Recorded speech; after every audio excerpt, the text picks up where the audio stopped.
Leaders from some of the world's most powerful nations have agreed to try and keep Greece from exiting the European Union. Financial problems in the Eurozone dominated talks at the G8 summit in the US, which has now come to a close. The US President Barack Obama has committed America's support to prevent the crisis from spreading.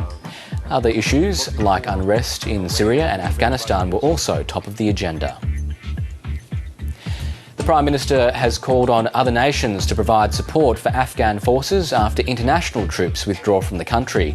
Julia Gillard is in Chicago attending a NATO summit where world leaders will discuss the group's presence in Afghanistan.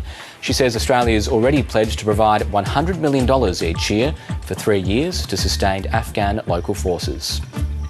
The World Bank says East Timor has made impressive progress in the decade since it became independent, but 40% of its people are still living in poverty. The day marks the 10th anniversary of the day it broke away from Indonesian rule. The World Bank says there have been strong gains in health and education in the last decade, but there's still room for improvement. And British sailing champion Ben Ainslie has set the Olympic torch on its relay around the UK.